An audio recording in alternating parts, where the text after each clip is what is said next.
ونؤمن به ونتوكل عليه ونعوذ بالله من شرور أنفسنا ومن سيئات أعمالنا من يهده الله فلا مضل له ومن يضلله فلا هادي له ونشهد أن لا إله إلا الله وحده لا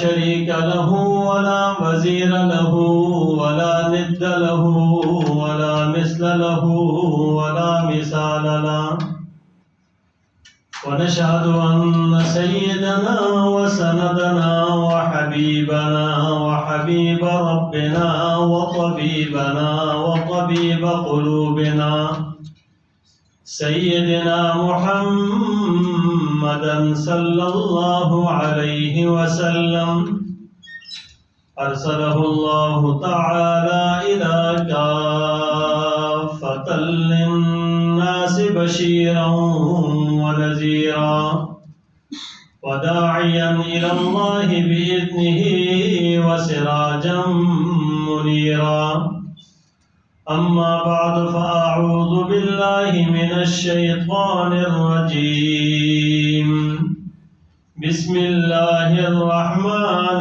الرحيم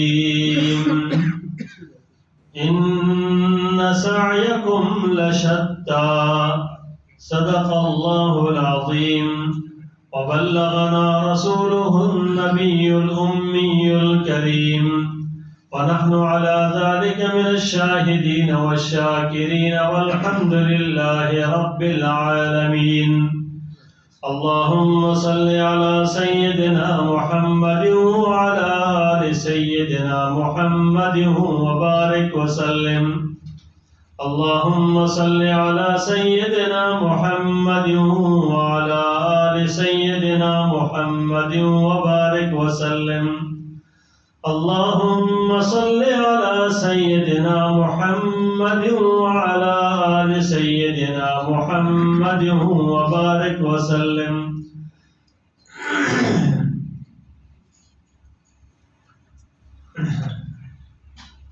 انسان دو سوچوں کا مالک ہے اور دو قسم کی سوچیں سوچی جاتی ہے، ایک منفی سوچ، ایک مثبت سوچ ہے، اور ہمیشہ مثبت سوچ سننے والا انسان کامیاب ہوتا ہے، منفی سوچ سوچنے والا انسان ناکامی کی طرف جاتا ہے اور ناکام ہوتا ہے۔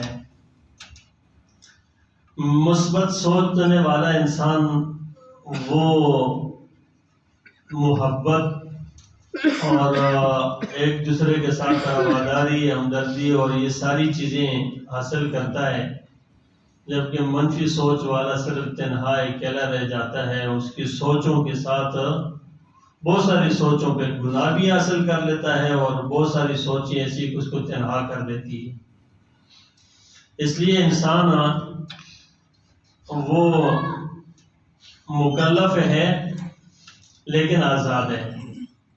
اللہ تبارک و تعالیٰ نے انسان کو آزاد بنایا ہے اور انسان کو شریعت کا مکلف بنایا ہے۔ آزاد ہے کہ جو چاہے کرے، جس طرح چاہے کرے، کر سکتا ہے، کرنا نہیں چاہیے، بلکہ اپنی ساری چاہتوں کو چاہیے ہے کہ اپنی سوچوں کو، اپنی چاہتوں کو دین کے تابع کرے۔ اللہ اور اللہ کے رسول صلی اللہ علیہ وسلم کی جو سوچیں ہیں اور جو تعلیمات ہیں اس کے تابع کریں۔ جب تابع کریں گے تو پھر کوئی اختلاف نہیں ہوگا، پھر ٹینشن نہیں ہوگی اور سکون ملے گا۔ جب انسان کوئی بھی سوچ سوچتا ہے تو انسان سوچنے کے ساتھ یا تو اپنے اوپر دروازہ بند کر رہا ہوتا ہے اور یا دروازہ کھول رہا ہوتا ہے، کیونکہ اگر غلط سوچتا ہے تو اس کے پیچھے ایک شیطان کار فرما ہوتا ہے، وہ انسان کو غلطی کی طرف لے کر جا رہا ہوتا ہے۔ اگر کہیں کھڑا ہوا ہے نا تو وہ سوچے گا کہ یہ کیا کر رہا ہے، وہ کیا کر رہا ہے، یہ کیا کر رہا ہے، اس نے ایسے کیوں کیا، اس نے ایسے کیوں کیا، بھائی یہی چیز چلتی رہے گی۔ جب یہی چیز چلتی رہے گی تو اس کو سکون کہاں سے ملے گا؟ وہ اپنے دل کو سکون راحت نہیں پہنچا سکتا۔ اور اگر انسان کہیں کہ وہ بھی اچھا ہے، یہ بھی اچھا ہے، وہ بھی اچھا ہے، یہ اس کا کام ہے کرے، تو یہ انسان سکون پاتا ہے، اس کو راحت ملتی ہے، اس کو ٹینشن ہی نہیں ملتی ہے، یہ دوسروں کا بھیجا ویسے غم نہیں کھاتا۔ اور جو اس طرح نہیں ہوتا ہے تو وہ پریشان ہی رہتا ہے۔ اس لیے آپ صلی اللہ علیہ وسلم نے فرمایا کہ انسان کو اپنا گمان اچھا کرنا چاہیے۔ جب گمان غلط ہوتا ہے اور بدگمانی ہونی لگتی ہے نا، تو بدگمانی تو ویسی بھی زہر ہے، بدگمانی تو ویسی بھی برائی ہے۔ اچھا گمان انسان کو کرنا چاہیے۔ تو انسان کو کامیاب بننے کے لیے ایک دروازہ ہے وہ کھولنا چاہیے، اور وہ دروازہ آسمان کی طرف سے جو انسان کو پر رحمتوں، برکتوں اور سکون کا کھلتا ہے وہ کھولنا چاہیے۔ اور وہ کھلتا ہے تب کہ جس وقت انسان کی سوچیں بھی بلند ہوں اور اسی طرف سے سوچ جائے تو پھر جا کر کھلتا ہے کہ میری مرضی نہیں ہے، جو مرضی ان کی ہے بس وہی ہے۔ اسی لیے کہتا ہے کہ مرضی مولا از ہمہ اولا، جو مولا کی مرضی ہے نا وہ سب سے اولا ہے، جو مولا کی مرضی ہے نا وہ سب سے اولا ہے۔ اور وہ انسان پھر کامیاب ہے کہ جو مولا کی مرضی کے تابع چلے۔ آپ نے دنیا کے اندر ایسا دیکھا ہوگا کہ ایک آدمی ہے، اس کو ایک کام دے دیا جاتا ہے یہ کرنا ہے، وہ اپنے کام میں لگا رہتا ہے۔ جب وہ اسی دائرے کے اندر لگا رہتا ہے جو اس کو ذمہ داری سونپی ہے نا، تو اس کو کبھی ٹینشن نہیں ہوتی، وہ اپنے اس کام کے اوپر نظریں فوکس کر کے اسی کو کرتا رہتا ہے۔ لیکن جب کام کرتے کرتے بیچ میں دوسرے کے کام میں دخل دینے لگتا ہے اور اس کو وہ ایسا کر رہا ہے، یہ ٹھیک نہیں کر رہا، وہ ٹھیک نہیں کر رہا، تو یہ انسان ٹینشن لیتا ہے، اس کا اپنا کام بھی ٹھیک نہیں ہو پاتا۔ اور یہ اس لیے کہ اس نے اپنی ذمہ داری کو چھوڑ کر نا اپنے دماغ کو وہاں لگانے کے بجائے کہ دوسرے کی طرف دخل دے رہا ہے، اور دخل میں برائی کا دے رہا ہے، اچھائی کا نہیں دے رہا۔ ہاں اچھی سوچے گا تو پھر تو کامیاب ہوگا۔ مثال کے طور پہ کسی کے ساتھ ہیلپ کر رہا ہے، یار آپ کے اوپر جو ہے بہت زیادہ ہے، میں آپ کے ساتھ تعاون کرتا ہوں، اس پر مشقت زیادہ ہے، میں اس کے ساتھ ہیلپ کر دیتا ہوں، یہ تو یقیناً کامیاب ہوگا اور خوشی ملے گی اس کو۔ لیکن جو یہ کہتے ہیں نہیں یہ ٹھیک نہیں کر رہا، وہ ٹھیک نہیں کر رہا، وہ ٹھیک نہیں کر رہا، میں بڑا اچھا کرتا ہوں، یہ اصل میں خود ہی غلط کر رہا ہے۔ تو سوچوں کا محور بدلنا چاہیے انسان کو، ہمیشہ مثبت سوچ سوچے، اچھی سوچ سوچے۔ اس لیے فرمایا ان سعیکم لشتیٰ، کہ تمہاری جو کوششیں ہیں نا وہ مختلف ہیں، وہ مختلف ہیں۔ ایک گھر کے اندر رہنے والے انسان کی سوچیں مختلف، سگے بھائیوں کی سوچیں مختلف ہیں، بیٹے اور باپ کی سوچیں مختلف ہیں، رائے مختلف ہیں۔ اگر پارٹیاں مختلف ہیں وہ تو چھوڑیں، یہ انسان کی دین کے اوپر بھی رائے مختلف ہے۔ دینی سوچیں جا کر منتشر ہو گئے، دینی سوچیں تو ایک ہونی چاہیے، ایک اللہ، ایک رسول، ایک دین، ایک آخرت، ایک قیامت، جنت جہنم، سب ایک ہی ہے، کوئی دو تو نہیں ہے۔ اب یہ سوچیں تو مختلف ہونی ہی نہیں چاہیے۔ اب پارٹیاں اپنا کام کرے، دنیا کے اندر کام اپنے اپنے، کاروبار اپنے اپنے، سیٹ کے اپنا اپنا سسٹم، لیکن دینی سوچ کے اندر کوئی اختلاف یہ بالکل برداشت نہیں ہے، یعنی مطلب یہ ہے کہ انسان کو ہلاکت میں لے جاتا ہے۔ اس لیے دین کی سوچ کیا ہے؟ اللہ تبارک و تعالیٰ نے دین دیا، ان الدین عند اللہ الاسلام، اللہ کے نزدیک دین وہ دین اسلام ہے۔ ومن یبتغی غیر الاسلام دینا فلن یقبل منہ، جو اسلام کے علاوہ کوئی اور کسی چیز کو اپنا دین بنائے گا فلن یقبل منہ، اس سے ہرگز قبول نہیں کیا جائے گا۔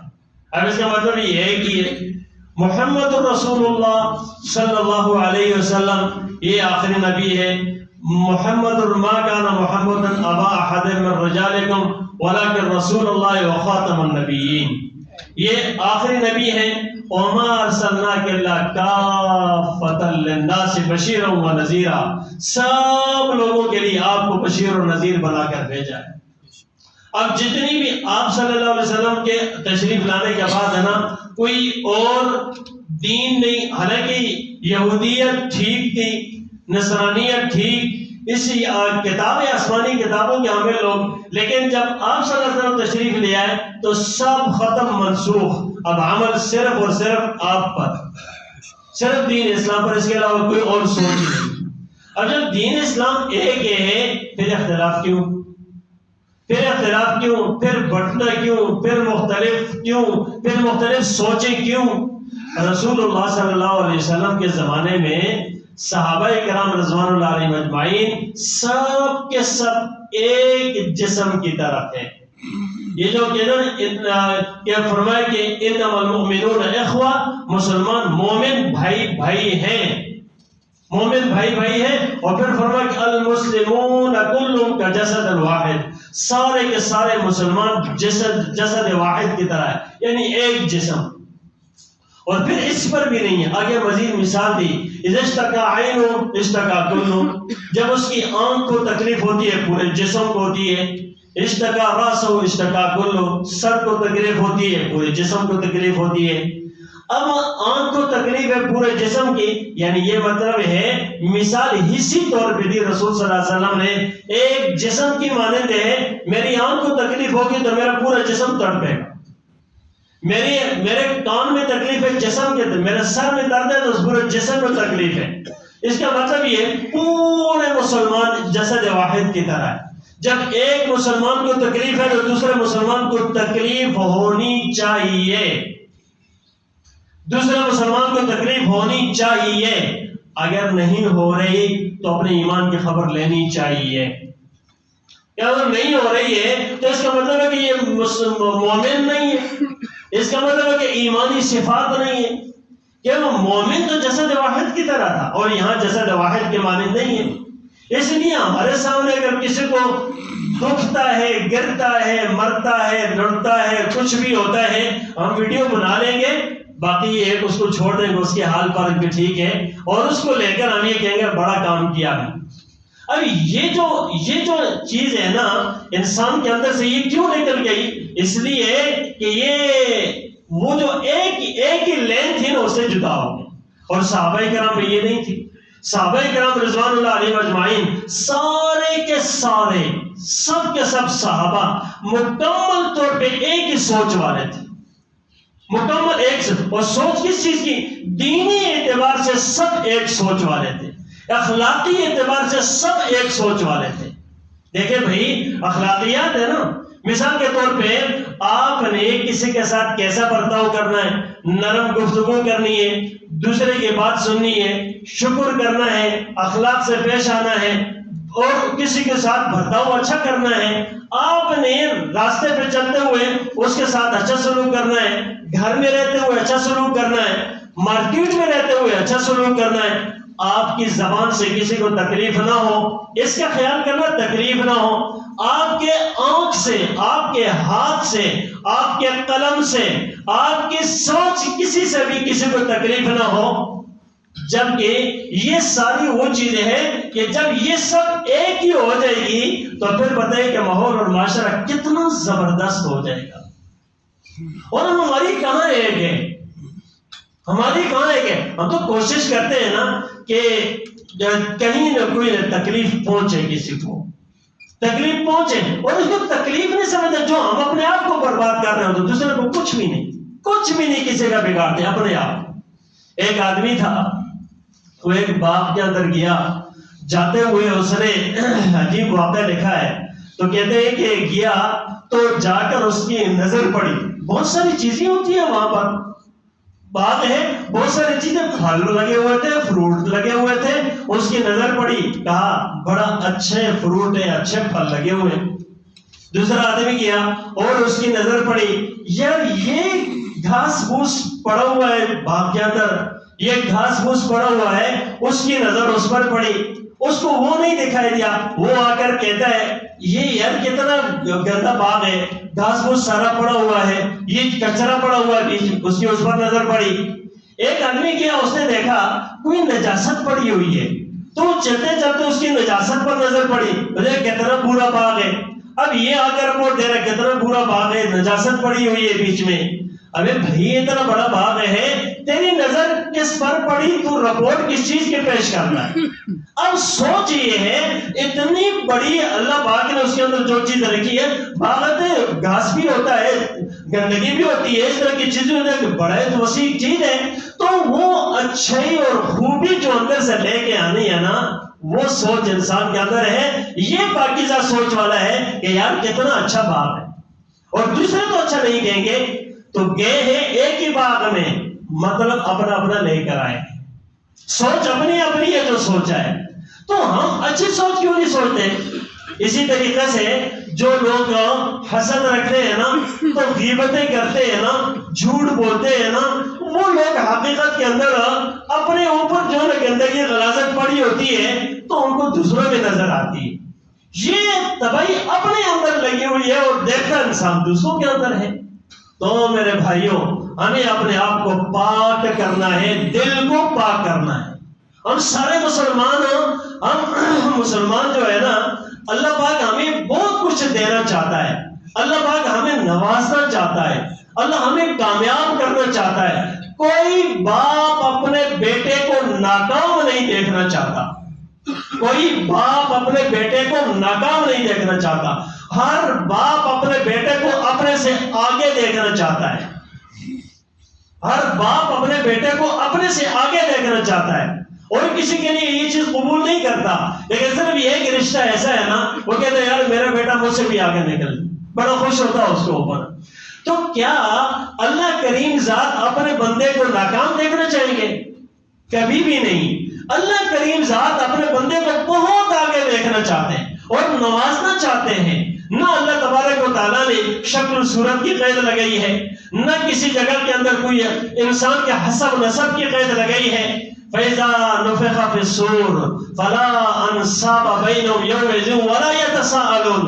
جب سور پھونکا جائے گا تو نسب حسب کہتے ہیں کوئی معنی نہیں رکھیں گے, کوئی اس کے بارے میں پوچھ نہیں ہوگی, کوئی پوچھ نہیں ہوگی. اور فرمایا کہ جس کے ترازو بھاری ہو گیا, ومن ثقلت موازینہ, جس کا ترازو بھاری ہو گیا وہی کامیاب ہوگا.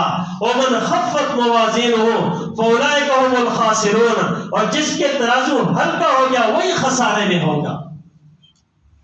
اب ہم کس چیز میں اپنے آپ کو تول رہے ہیں؟ جو ہماری تولنے کا معیار ہے وہ کیا ہے؟ بھائی میرے اور آپ کا وجود جو ہے نا قبروں میں چلا جائے گا, یہ نہیں تولا جائے گا. اعمال تولے جائیں گے, اقوال تولے جائیں گے.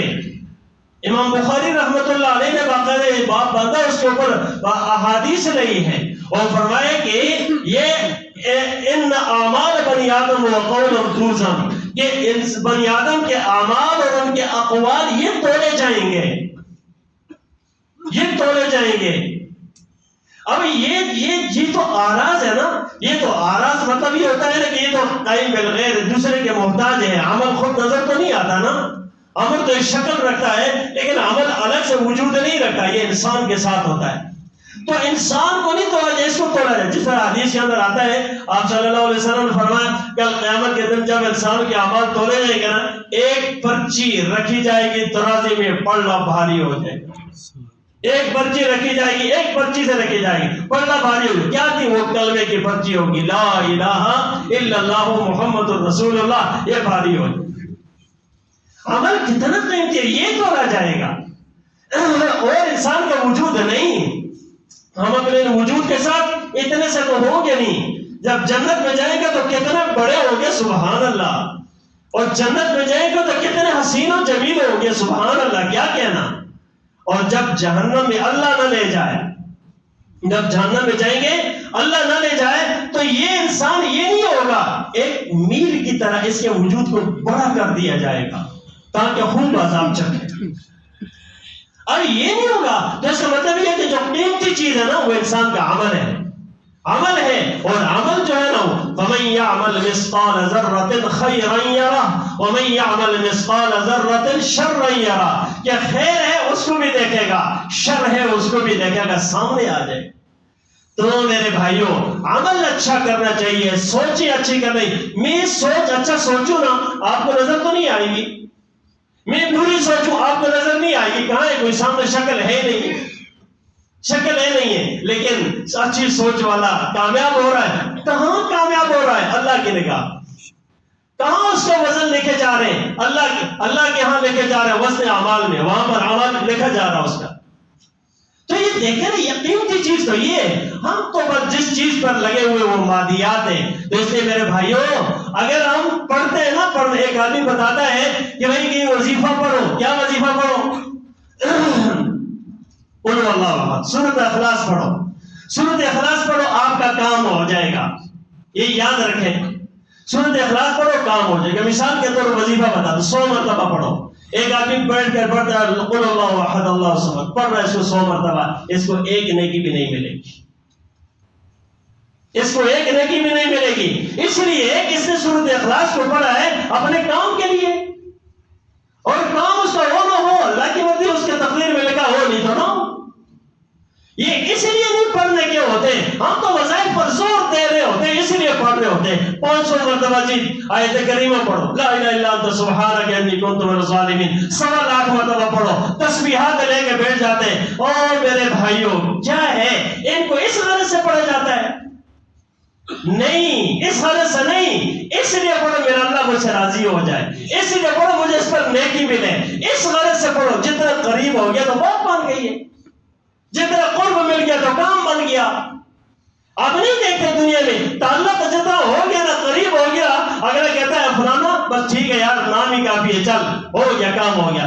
جان پہچان اندر کی پیدا کرنی ہے. اعمال کے پیچھے یہ اس کے زور سے کچھ نہیں ہوتا. تو یہ ہمارے تو یہ تسبیحات بھی، یہ اعمال بھی صرف مقاصد کے لیے نہیں، اس کے لیے نہیں ہے. ان کو بھی پڑھے جس میں بڑے اعمال. یہ روحانیت نہیں ہے، یہ روحانیت نہیں ہے. جس طرح انسان کہتا ہے نا آپ کو بیماریاں، لا حول ولا قوت الا باللہ پڑھو، بیماری تو لا حول ولا قوت الا باللہ پڑھنے سے بیماریاں ختم ہوتی ہیں. 99 بیماریوں کے علاج ہے، لیکن اللہ کے قرب کے لیے پڑھیں، اللہ کے قرب کے لیے پڑھیں گے، اللہ کا قریب ہو جائیں گے، کام بن جائے گا اور نیکی بھی ملیں گی. تو اس لیے ہم تو نا یہ جسمانی بیماریوں کے ایک علاج کا طریقہ یہ بھی ہے، یوں بھی کریں. صحابہ کرام رضوان اللہ علیہ ایک آدمی کا علاج کیا انہوں نے، اور انہوں نے فاتحہ پڑھ کے دم کیا، اوپر علاج کیا. اس کے بعد اور اس علاج کے بعد اس نے جو ہے بہت ساری بکریاں دی اس کو، تو بکری اس کو اجرت دے دی. اس کے اوپر جب اجرت دے دی، آپ صلی اللہ علیہ وسلم کے پاس لے آئے، آپ نے کہا ٹھیک ہے استعمال کرو. تو کہ یہ طریقہ، یہ علاج ہے. لیکن ہم اگر روحانیت رہتے ہیں نا تو بھائی اپنے دل کا کنیکشن اپنے اللہ سے جوڑیں، ہر کام کو اللہ کی رضا کے لیے کریں. اللہ تبارک تعالی ہمیں حقیقت سمجھنے کی توفیق عطا فرمائے.